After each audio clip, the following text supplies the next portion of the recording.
Each year, Microsoft Research hosts hundreds of influential speakers from around the world, including leading scientists, renowned experts in technology, book authors, and leading academics, and makes videos of these lectures freely available.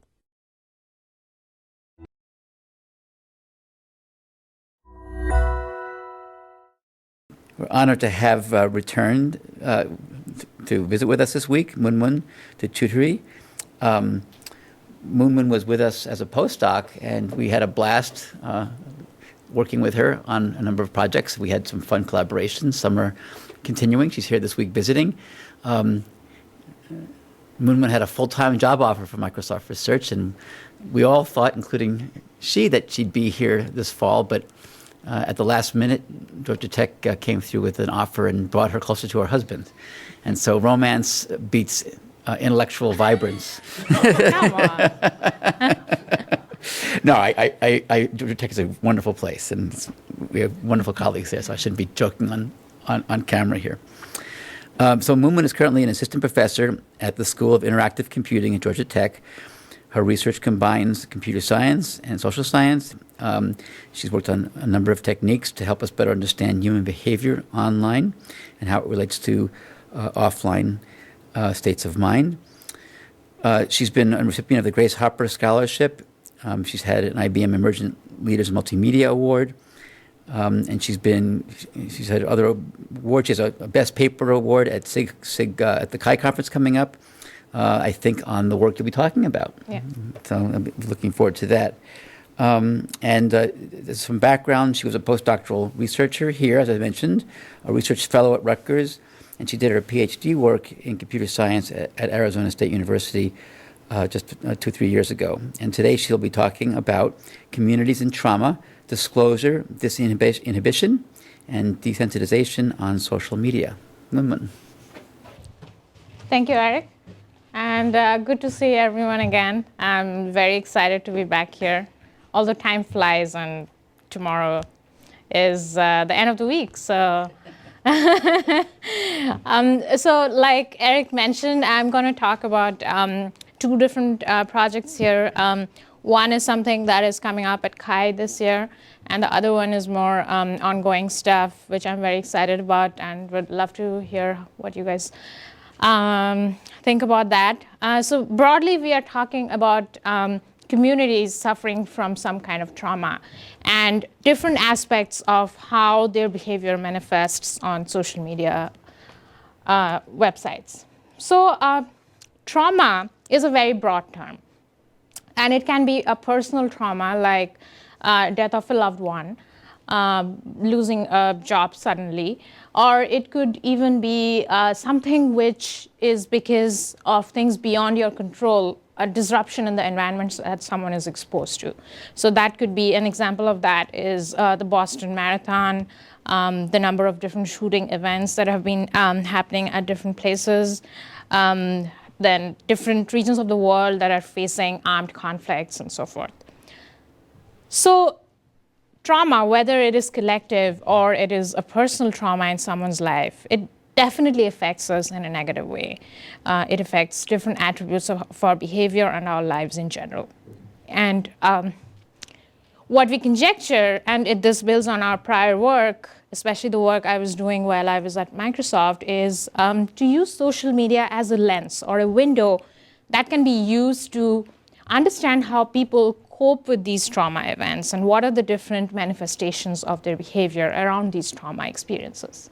And in this talk, we are going to look at 3 particular aspects of that behavioral manifestation around traumatic experiences, which spans the kind of disclosure that people engage in after these traumatic experiences, the kind of disinhibition that social tools and online tools allows people to do, and a very kind of interesting aspect of negative traumatic events in lives, that is desensitization. So we'll talk more about that in a bit. So why is social media a good place to look at? So I guess a lot of you already are aware of these, why the importance aspects of it, so maybe I'll quickly go over it. So, it gives us a way to measure people's behavior across these different traumatic experiences.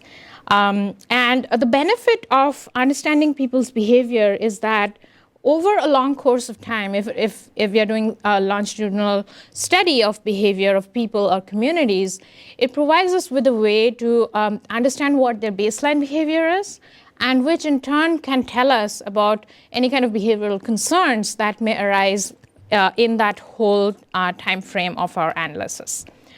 So in a way, it could be like a fairly non-intrusive way of figuring out the risk of certain individuals or communities to different kinds of concerns that they experience around trauma. And another interesting aspect of these social tools is that people, this is excluding Facebook, where people often have their original identities listed. A lot of these other social tools allow people to be pseudonymous or even anonymous.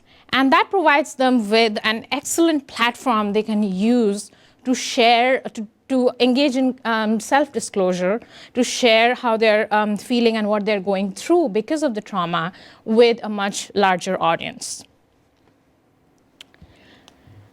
So the first study is going to be about a collective trauma event and how a community of people we will study begins to show signs of desensitization through the kind of disclosure that they're engaging in. In particular, I would like to highlight some prior work in that light. I mean, there's a lot of work in psychology and mostly clinical psychology and a little bit of psychiatry in which people have examined how prolonged exposure to a traumatic experience, such as an armed conflict, or even the Boston Marathon, the effect persisted for a reasonable amount of time. How exposure to these kind of experiences over time makes people numb in the kind of feelings that they experience and they express. Because in certain sense, it becomes the new normal to them. That all these kind of violent events that are happening, it's just a part of their lives. And actually, if you think about from a civic participation point of view, this is a severe threat. Because one of the foundations of the society is that people are sensitive to each other, we care for each other. So desensitization kind of takes people away from that social feeling. So in particular, the particular trauma that we are going to look at here, it's going to be the drug war situation in Mexico that has been persistent since at least 10 years. So it's kind of a fight that occurs between different drug cartels in different parts of Mexico. And unfortunately, a lot of innocent people are subject to the violence that happens because of the cartels fighting with each other. So this is going to be a case study. Broadly, we are interested in understanding the kinds of affective reactions that communities have in response to trauma. And the trauma that we are examining, it's the Mexican drug war. So to give you a little bit of more sense of the drug war, over the last 4 or 5 years, there has been a rapid increase in the number of shootings, and a lot of innocent people and have either lost their lives, or people have lost their near and dear ones, or have been affected in certain way or the other. There has been an increase in extortions, kidnappings, disappearances of people, and so forth. So these are some of the numbers. This is still almost 3 years ago. More than 60,000 people were reported to be dead, and it's usually an underestimate of the actual situation. And those are people who were displaced, disappeared, and so forth. So, talking about the Mexican drug war, I mean, of course, it has taken a huge toll on lives of people, but there has been something which goes beyond these numbers and these counts, and that is the effect on the psychology of people. So, from almost 4 years ago, there have been a lot of discussion and reports on the media that how exposure to this kind of a traumatic experience is creating increased stress and anxiety in people in Mexico.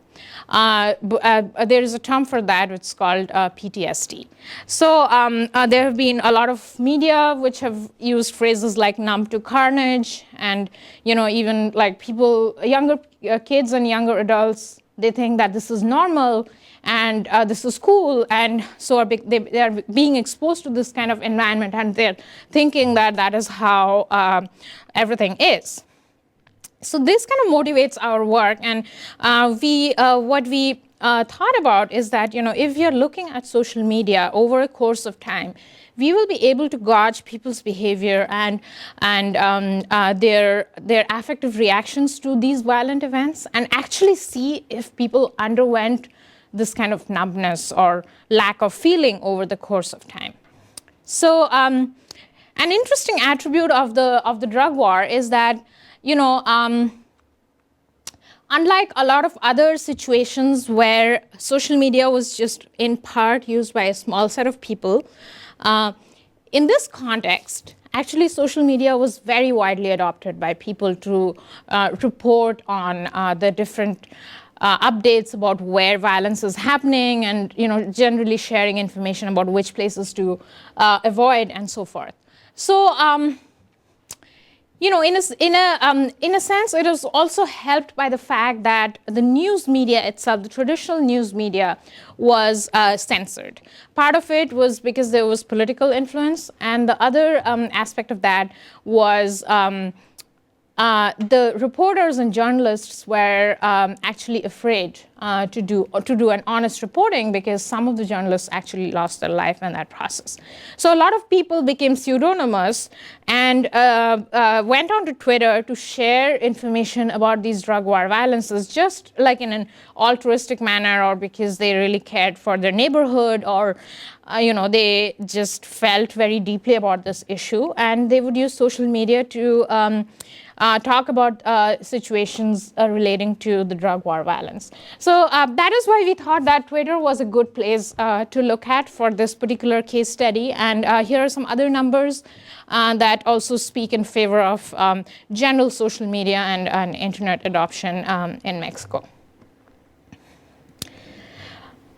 So the goal of this work is basically we want to study affective reactions of people who are exposed to a traumatic experience which has persisted for a long period of time.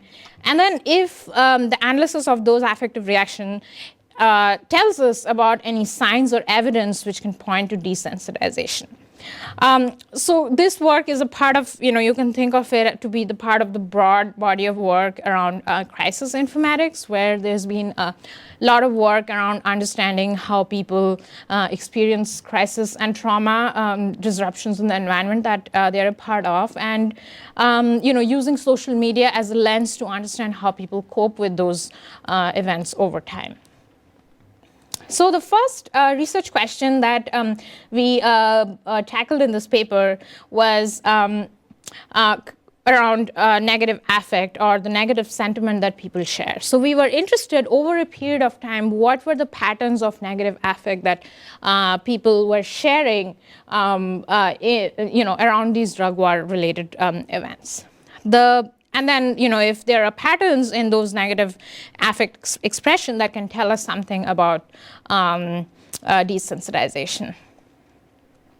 So, just going back a little, there has been a lot of research in psychology which has said that desensitization is actually associated with elimination of, emotional responses over time. So that's why we thought that looking at negative affect and how people, whether or not people show declines in negative affect expression over time can give us some evidence about desensitization.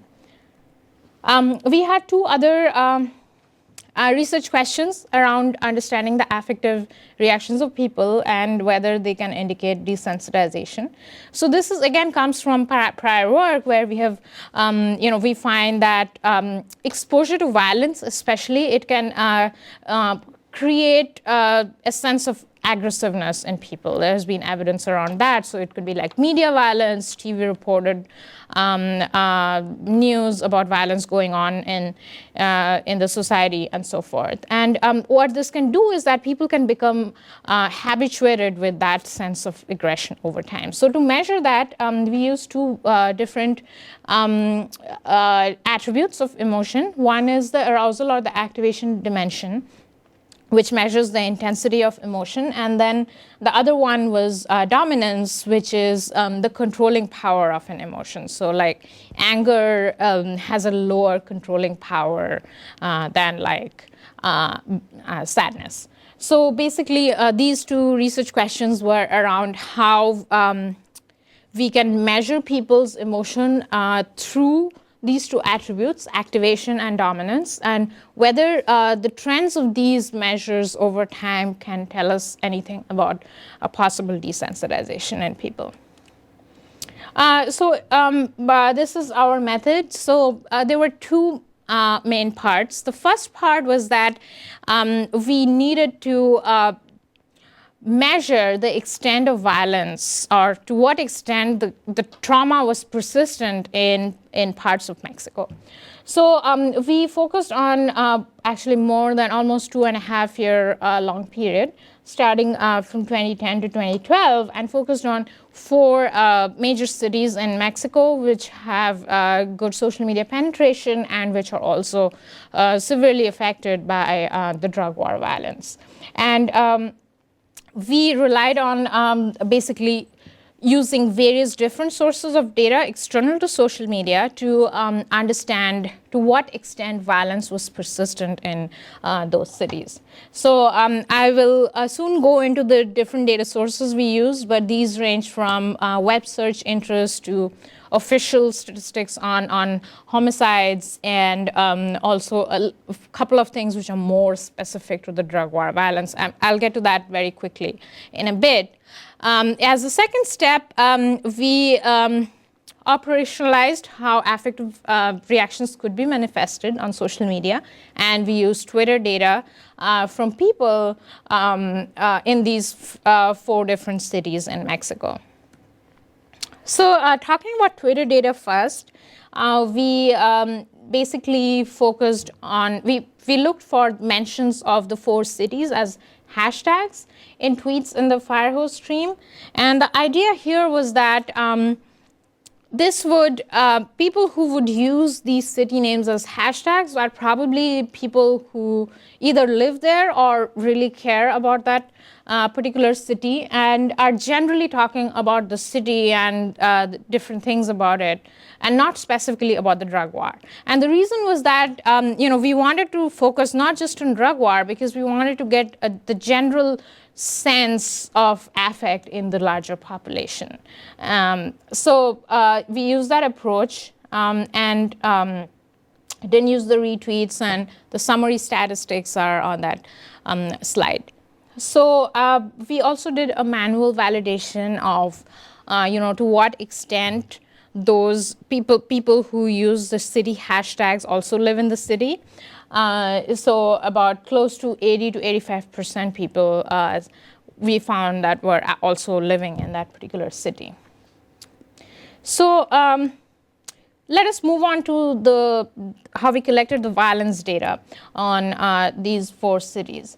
So the first one was the official statistics. The unfortunate reality is it sounds pretty simple that you get like monthly numbers of how many people died or killed, but then it was actually fairly difficult to get that. And that is because only until actually 2011 we could get it from the that website, which is the official website of the government.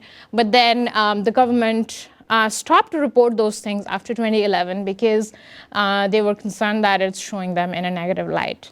So we actually had to adopt a pretty long winding route in which we worked with some local people in Mexico. So Andres has a lot of contact. Andres is a co-author here, so he could manage to get some contacts and basically scrape that data from various places for the 2012 year. The second one was basically a sense of search interest around different violence-related terms. And we conveniently use Google search trends, although we admit we should have used the Bing ones. But it basically helped us just focus on Spanish as the chosen language, and for a certain different time intervals, it gave us monthly aggregates on a different violence-related terms. So how we arrived at that violence lexicon is we started from the death category in the psycholinguistic lexicon Luke. And then Google Trends also gives like core search terms when you go to their website. So starting from that set of death terms, we expanded our lexicon in a snowballing fashion into also including these core search terms on Google. So that gave us a general notion of how much people were curious about these events or in general about violence when they're using search engines. Our third source of data was from this very interesting source called the blog Del Narco. So like I said, basically the conventional media was absent in this context. And what happened is that not only did some of the people go to social media to report on these happenings around them, but some people who felt really passionately about this issue, a set of people, no one knows who they are, but they started this particular blog. And this blog was an interesting one because it would report like pretty gory details about different happenings of what is going on, who got killed, and so forth. So it wasn't a lot of controversy for that matter because it was reporting like explicit violent content, but the interesting thing was that it was super popular. So it was almost like a news media to the people of different drug war violence affected regions. So what we did was we managed to scrape that blog, and we got like times of postings of different postings on the blog. So we had like volumes of activity on that blog, and because a lot of people read it, we thought that it'll be good to have a sense of the audience that reads that blog. So we went to their Twitter account, and we, over a course of time, longitudinally in monthly aggregates, we grabbed their number of followers over time. So like here are some of the statistics that come from different news articles that reported this blog to be very popular. Yeah. So was there a way that you could validate that the news that was being posted on the blog was accurate? Or, I mean, were a group of people were posting, someone was kind of like verifying that this was correct, these were genuine pictures? Yeah, that's a very good point. We did not do that. We didn't test for the credibility of that, but given that it was so popular, there must be some truth to it. And also because it seems that it was a team of people, and actually the cartels became really concerned about these people, and they could hunt one of them down. And apparently they murdered the husband, and then the wife stopped posting. So there's no activity on that post anymore. So the wife basically no one knows where she is. So there must be some truth to it. Otherwise, the cartels wouldn't probably come after that. I know that's not the right way to validate something, but that's a very good point. It's understandable. I mean, my question was based on the fact that sometimes on social media, Yeah. it's very easy to post whatever you think Yeah. that you want to propagate. Yeah, And absolutely. I've seen people kind of like conjure up these images. Or Yes, means, yeah. I'm not saying that this is incorrect or anything, but I'm just like, I was wondering if there's a way that the source could be validated. Yeah. It's very difficult when you don't really know the identities of the people, but yeah. It's only one of your signals, right? So It's one of if it our correlates signals. with Yeah, the yeah. signals including So, you know, the basic idea of these other non-government signals was that we knew that probably the government numbers are underreported, and to kind of maybe compensate for them, to look at like what kind of signals we get from elsewhere was just a way for us to, you know, get a more comprehensive picture of what is going on. So the fourth category was also very interesting. So what the drug war this trauma did in Mexico was that to a certain section of people, it became a cool thing, like especially the younger adults and kids, and they came up with this, this whole thing about narco language. And the funny thing was that a lot of these words actually describe like pretty explicit details about violence. So I don't know how to pronounce them. So these two words actually mean a body which is wrapped in a blanket and put in the trunk of a car. So, and then these were like increased. Say the Eskimos have 7 names for snow. I guess it's really violent in a place. You need what color blanket was they wrapped in and what were they put? And wow, that's so sad to see what's like. I know, it is. It is a little disturbing as well. So, and these were increasingly being used by people. Part of it was because a set of people thought it was cool, and the other part was that it was an easy way for them to use like code language to report something, although it's not code anymore because everyone knows the meaning of these words. But over the course of time, that was the purpose of the evolution of this language.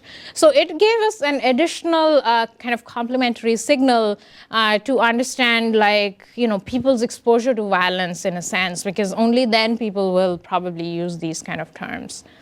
What do the words without asterisks mean? Well, it just means a regular expression. There could be like other parts of the word. Like, for example, sit could be sitting, sits. Okay, the other ones with asterisks are like only used in that. It's the regular expression format. Yeah. Okay, so I guess I'm going to talk a little bit about the different narco word containing content we derive from Twitter. So these are some of the numbers. Basically narco word containing postings per city. So we focused on 4 cities, and as you can see, it's not a small number. And these are some of the examples which we have translated. So that's helpful. So as you can see, that people are actually using these terms to report about things that are going on around them. So we'll start by, looking at the baseline, which is the persistence of violence in these cities in Mexico. So on the top, you have the blog Del Narco that I described, the number of postings on that blog shown in green, and in violet we have the number of followers on the Twitter account of that blog. And over time, from August 2010 to December 2012, there is an increasing trend. So there are the linear trend fits as well. On the bottom, we have the number of posts in each city that mention one or more narco words, and you can see that the general pattern is increasing. So if we look at, now we'll look at the affective reactions of people, we will be able to measure whether, in the context that all these, the violence exposure is increasing, what are the patterns of affective reactions, and if there is any evidence of desensitization. So in this picture, we have the measurement of negative affect for the 4 different cities. So we have the number of homicides, the government reported statistics for each city shown in the blue bars.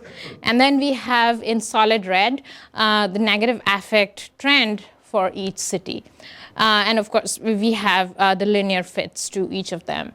So if you see, you'll generally see that either negative affect has remained, either homicides have remained stable or have increased in the 4 cities. On the other hand, there is a slight decrease over time for negative affect. If we look at activation and dominance, so our hypothesis was that the increase in these two measures showed increased aggression, which is known to be a correlate of desensitization. So here also, compared to the homicides, we see that in yellow and in red, dominance and activation show a general increase. I'll come to this. Yeah. When you did this analysis, one could imagine that, like Luke was not trained to be robust in the face of the narco killing world, and anytime a tweet was about one of these things, you get big spikes in some of the ways the words are used per potentially how a tool like Luke was initially formulated.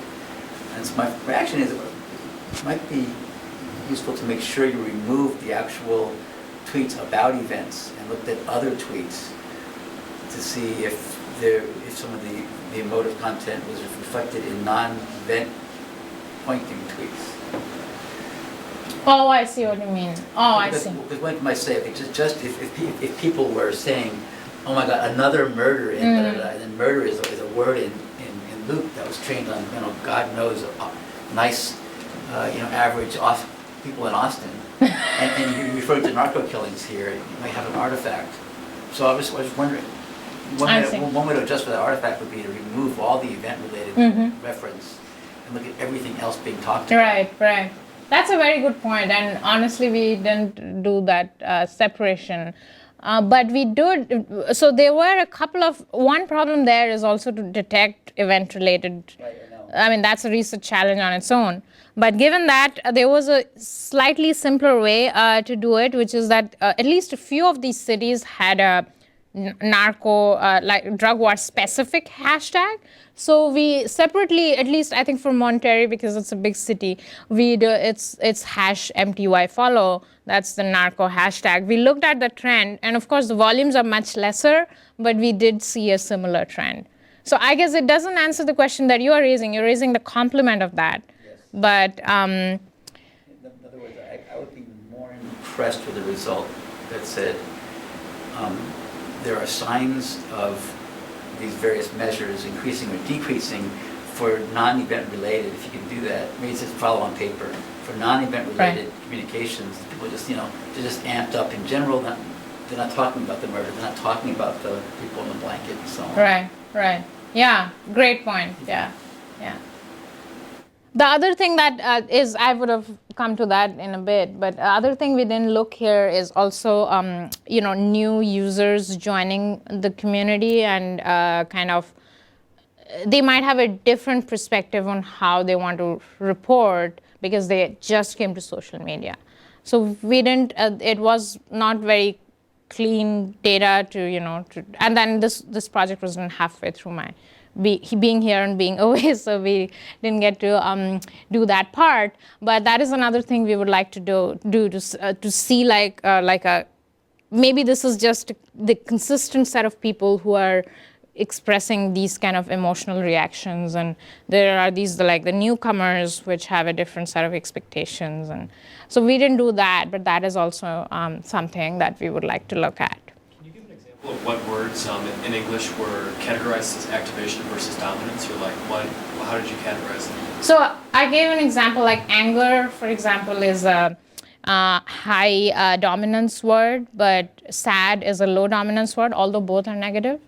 So it's an additional, you can think of the emotions as a three-dimensional space. So typically we only think about positive, negative.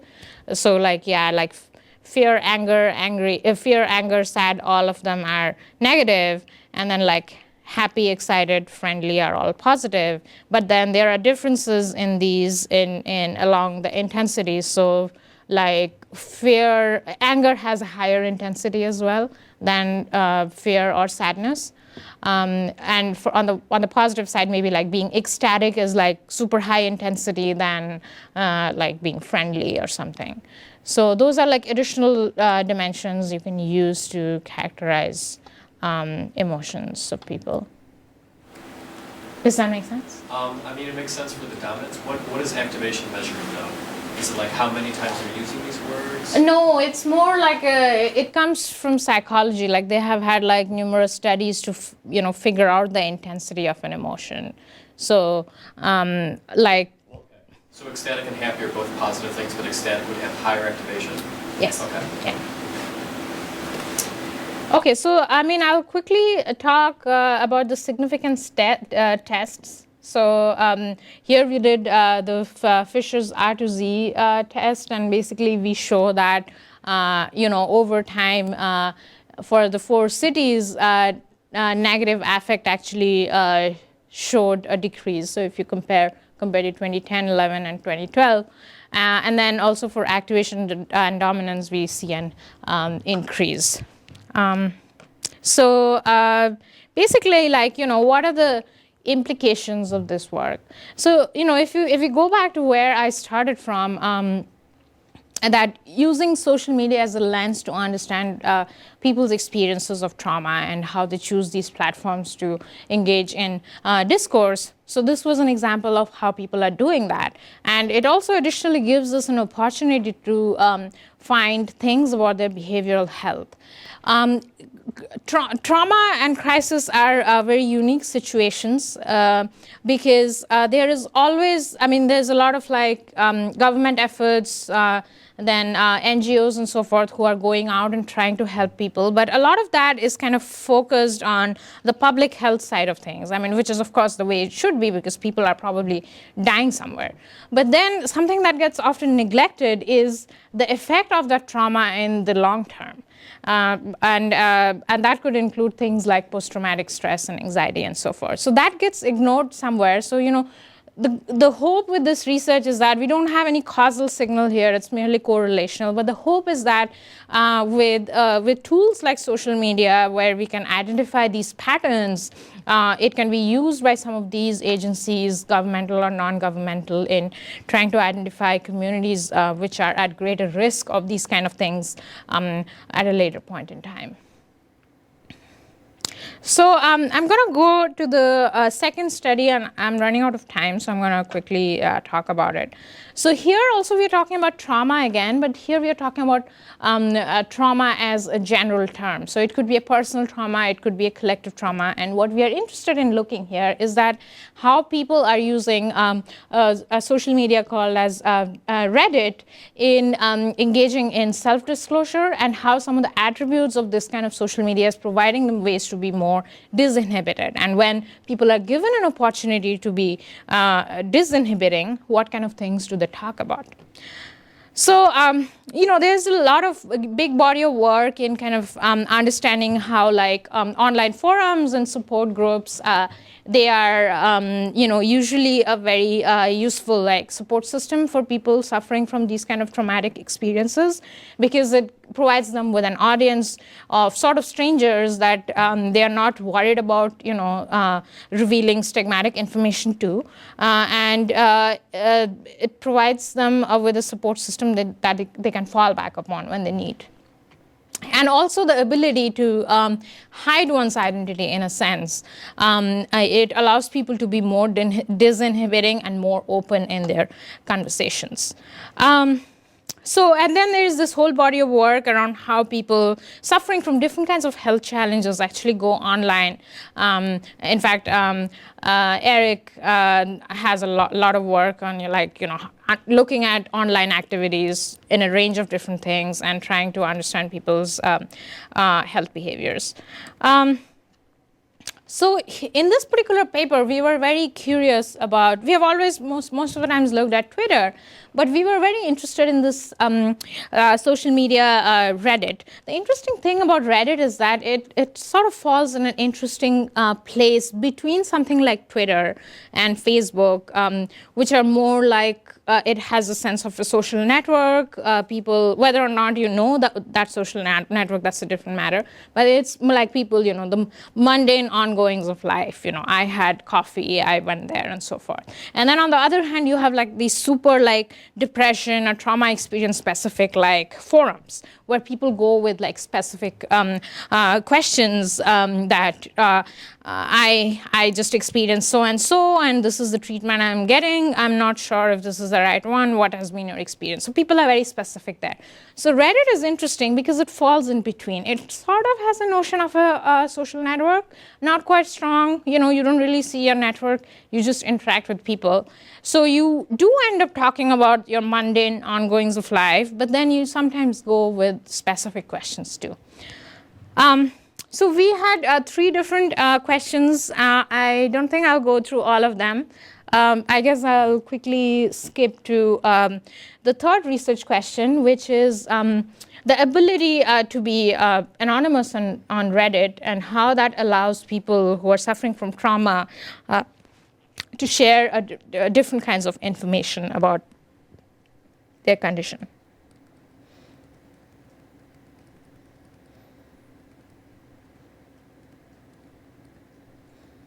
So the way people can be anonymous on Reddit is, if you guys are aware, is through throwaway accounts. Throwaway accounts is a feature that's provided on very few sites, and it's a very interesting way in which you can create an account and not provide any email. So, you create an account anywhere on the web, usually they would ask you for a valid email and they would ask you to authenticate and so forth. The good thing, good or bad thing about throwaway accounts is that you can create an account without providing any phone number, any email, any piece of personally identifiable information. So, people often use these throwaway accounts to as a one-time thing where they want to say something and they are like active Reddit users elsewhere. So, someone can potentially look at their postings, and even if they're not saying where they live or what age group or what job they do and so forth, you can figure out quite a bit about them. So if someone is using throwaway accounts, it's practically trailless. They just make this one posting and that's it. So there is no way for someone to track back who that person is. So people feel if there is something that they want to talk about, they don't want anyone else to know, that's what they use. So we focused on mental health subcommunities, mental health issues concerning subcommunities on Reddit, and we collected over a 2-month period all of the postings that appeared in those subcommunities and all of the comments that each post got. So the comments are actually very rich in Reddit.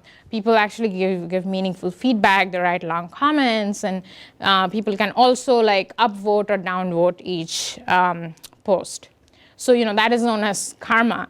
So everyone wants to get more upvotes than downvotes. That's usually the practice. So what we did here in this particular part of the project was to look at in what ways are these people who on mental health forums, because they are essentially sharing sensitive information. And one of the subreddits we looked at was actually Suicide Watch, which it turns out is a subcommunity people use to post things before they are actually seriously thinking of hurting themselves. It's all very scary. I mean, at some point I was like concerned that am I even supposed to read all these things? And now that I can basically look at all the postings in that subreddit, what are my ethical responsibilities? So, but anyway, I'm not revealing any any kind of personally identifying information here. So just in a macro scale, what we are looking at here is that how these people who are trying to be anonymous different from the non-anonymous one. So these are different, some of the most distinguishing Luke language categories here. So as you can see, anonymous people are less inhibiting in their postings. They talk a little bit more about their friends and family, also more about their about death-related words. They are more, they're more talking about themselves. Then they're being like less interactive if you see second-person pronoun use, and also if you look at negative emotion. they're being more negative. And if you see the breakdown in terms of anger, anxiety, and sadness, they are also expressing more of those feelings, and they're also being less positive. But the interesting thing here is that you would imagine that mental health is such a stigmatic concern that if there is an option to be anonymous, then everyone who would hang out on those forums would be anonymous. But turns out that it's not the case. In fact, when we looked at the percentages, it turns out that only about 10% of the people in those forums chose to be anonymous versus others. So what was interesting is that although we noted that there was like striking difference in the linguistic attributes that these people used, it was probably only when there was sort of probably like a threshold that if it is extreme beyond a certain level, that's when people would take the effort to create a throwaway account and use it to post what they want to say on Reddit. And finally, here we looked at the kind of social support that these anonymous and non-anonymous people got on these forums. So karma is the difference of upvotes and downvotes. So as you will see that anonymous people are getting lesser karma. So they're getting lesser upvotes than downvotes. But however, if you notice that in terms of comments, if people are being more anonymous, they are getting more comments. So in a sense that they're getting more feedback, whether or not it's critical, from the community of Reddit. So here is a categorization of what is the content of the comments. This is we trained a topic model on these 4 different kinds of information. And these are the proportion of different categories between anonymous and non-anonymous. So you'll notice that for the anonymous folks, a lot of the support they're getting it's more emotional than the non-anonymous one. They're getting less information and prescriptive feedback compared to the non-anonymous one. So that's probably because when people are non-anonymous, they are like asking that, okay, I have depression, I'm taking so-and-so medication, so, some kind of like more objective support that they want for the community, and people are responding more to those kinds of information than this case with the anonymous folks. So I guess, putting the 2 studies together, it gives us a way to use social media of different types to understand what happens when unusual, unfortunate experiences happen in people's lives. So it could be collective trauma that we saw in the earlier example, or it could be some other kinds of trauma, personal or otherwise. And then like how people are using these tools to maybe receive feedback from others, and how the interesting attributes of these websites are providing people with mechanisms to engage in discourse with the broader community, and also the impact on those things on behavioral health of people. So that is going to be it. Thank you for coming. Any additional questions or reflections? Yeah, Shamsi? So I thought that your point on the threshold between the anonymous and non-anonymous was interesting, because if someone is non-anonymous and they're posting something, to me it almost seems like they want people to acknowledge, and they're kind of like crying out for help in some sense. Yeah. But the anonymous person, if they're anonymous, it's more difficult to help them. Yeah. And I'm thinking that if you could, even if this is possible, to look at the complementary Facebook postings, because Facebook is not anonymous. And right. So when people post on Facebook, obviously they're asking for help, or they're That's expecting right. that people would help.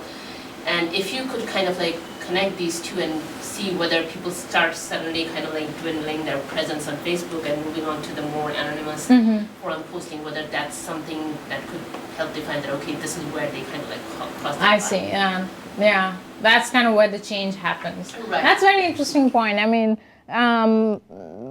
think the one concern there would be that people usually don't talk much about these kind of issues on Facebook. That's what we saw in our postpartum study. But the interesting thing, although you technically cannot be anonymous on Facebook, but you can create private groups. That actually happens because at some point I thought that I'd look at like depression-specific pages on Facebook, and it turned out that I cannot. When I go to them, I cannot like access them because there is a moderator and someone has to approve me to be part of that group. Sometimes it's still not anonymous because Yeah, it is a close community. You're selecting a group of people that you want to share your Exactly. feelings with. Yeah. Yeah, I wondered that, the sudden silence, and I think I remember this from your postpartum studies too, that a sudden silence might indicate that a person they're shutting themselves off. Yeah, so even when we did we found in the last study that we did on that, we found that negative affect was not a good predictor, like we found for Twitter. And then we went back to the mothers, we did some interviews and checked that, why do you think that was the case? And they said that that's because we wanted to portray us to be as normal as possible. And that's why we were not expressing any kind of emotional content. So, but definitely it'll be, if there were Tim Berners-Lee always says that if there were no like walled gardens, so if everything was open, I would have liked to do looking at people's behavior across different social media sites, and because that would give a more complete picture. Yeah. Just an information question, but is there a lot of work on PTSD and military people? On social media? Yes. Because yes. That seems like also like one of yeah. those where absolutely very important to. Yeah. Now that I'm in the academic world, I'm finding out from people that it's one of the top things in DoD's list of things that they think hopefully social media can enable is that people who are, say, coming back from Afghanistan and stuff, because they are using social media, like they're using Facebook even when they're deployed. So, if we can find out about people's predisposition to some of these stress and anxiety things, it'll be super beneficial. I think Michael's asking about prior work in that space. Oh, I see. Not using social media, but in general, in psychology and stuff, there is some work there. I was aware of. I was just wondering if anybody is sort of, looking at social media specifically. No. We certainly can do a study in that. Yeah. If I identify service people. Yeah, I think recruiting. By location and by what they're saying and their profiles. Yeah, I have a lot of anecdotal evidence on that, like from friends whose significant others have gone, were deployed, and when they were back, it was difficult. So, yeah. In the second study that you presented about the anonymized accounts, can you somehow, you might have selection bias, right, for the people that yes. tend to use, so Absolutely. can you somehow compensate for that, or? No, we did not. But that's kind of a concern that runs in almost any social media study, because it is, after all, someone is self-selecting themselves to use social media in general. I'm not even talking about being anonymous or health concerns and stuff, but and that there might be a bias there in which some people are more vulnerable to disclosing more about themselves than others. We haven't, but then at least, a lot of our work in the past have kind of looked at the baseline trends of people or communities, like what is their baseline, and then see the changes from there. So that kind of relative change gives us an idea that even if someone is super vulnerable to disclosing a lot about themselves, if those people change in a significant way, then it does probably say something important about their behavioral change. I was wondering in the second study, to what extent, like these kind of communities where people talk about committing suicide and things like that can also have a negative effect on people who are part of those communities. So for example, you are exposed to all these potentially negative affect and things that are being talked about in this community, and in a sense you conform to an extent to that. Like, you mean that how it affects us as researchers? Well, no, as the participants. Oh, I see. Yeah, I mean, I actually don't know. I mean, I would like to do some kind of interview study on that. I mean, that's kind of in my list of things to do. Because, I mean, it was, well, I was very shocked to read about those postings. It seemed that people responded to those postings in a very rational way. And it's good and bad. I guess if everyone starts to panic and being like, you know, oh my God, what to do, then that's bad. So people were being very rational. So when they said that, oh, you know, I'm going to do something and stuff, they came up and said that, hey, this is a hotline, suicide 800 number. You should call them. They will come out and help you. And they were like, you know, they were even saying that, hey, by the way, this is my Skype ID. If you feel that you have no one to talk to, I'm here. Feel free to give me a call on Skype. So people were being very supportive, and I mean, in a sense, they were being rational, and that's how it should be. Like, if someone says they want to harm themselves, the best thing you can do, if you're not there right then and there, you give them a hotline number instead of panicking. So, but yeah, I don't know. I would like to know what kind of experiences so there. a sense of venue where you ask for help and other people provide help. It sounds like that, sort of like it sounds. Because I was also thinking in relation to the first study where you have people exposed to violence and Yeah. over time you get to this desensitization. Like, what's the effect over time of being part of Absolutely, this? yeah, and that's very smart of you to spot that connection. It might also be that there are all these kind of like consistent members of these communities. They're seeing like 5 suicide posts every day, and in a sense, they're desensitized to it. Well, the complement to that is that these communities attract helper types That's true. who also hover and get attracted to helping and giving out Skype numbers and feeling that's their thing. Yeah. By the way, there is in the psychology community, there is an ethical debate about, for example, remote therapy, right? Doing therapy over Skype or something like that. Right. Because you cannot intervene in case, you know, someone is That's in desperate right. need. So there is kind of an ethical debate. Absolutely, yeah. Well, I don't know where ethics goes when the probability of access goes low. I mean, if you assume that we have universal access and it's easy to get people to both afford and to pay for and to actually take the initiative to go someplace and sit in a fancy, rarefied clinical environment, that's a great ethical I mean, I find this debate silly because, you know, if someone, you know, it's not as if you can either get the treatment in office or via Skype, right? It's either nothing or via Skype. Yeah. So, Yeah. but it's not, you know, not everyone. I can see the debate being applying to, like, you know, Overlake's new, off-site suicide, assistance line versus coming in. No, stay home. It's cheaper for us.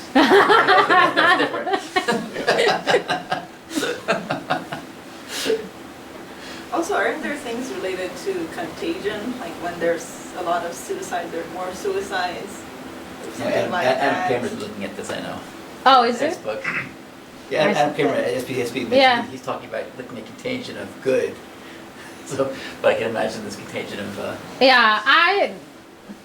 I prefer not to make any claims about contagion unless I can actually manipulate data on. There's stories of these clusters of teenage suicides, like in a school district, because I guess it'd be a cool thing to do. So I just When you die. someone just gave me a manuscript of a paper that is about, I think they sent it to +1. It's about I see. and they showed actually causality of affect traveling through Facebook. Yeah, this is Adam Kramer's study. Could be. This is probably Adam Kramer. He just presented at SPSP. Yeah, it could be. Yeah.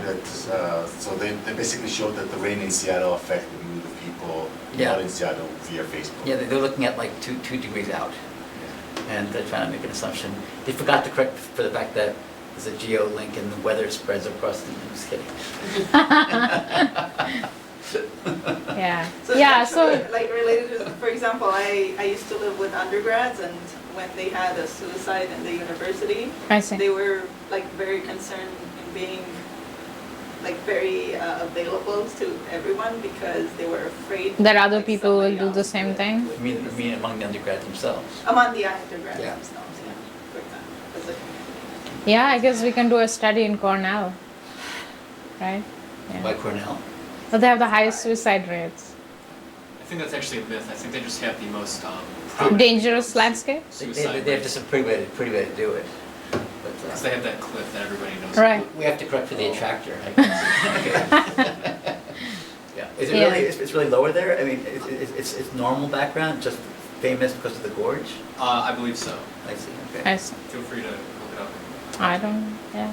But yeah, we were very curious about, in the first study, I mean, that's something we want to look at is, are there like, is desensitization a thing that is contagious? Or maybe there is an social influence aspect to it, or maybe maybe it's just homophily, that, people who are friends with other people who are like them in a certain way, they tend to be more predisposed to be desensitized than others, so. I think it sort of permeates the whole culture, right? Because there's even there's like a separate music genre, right? The narco songs, and it's Right.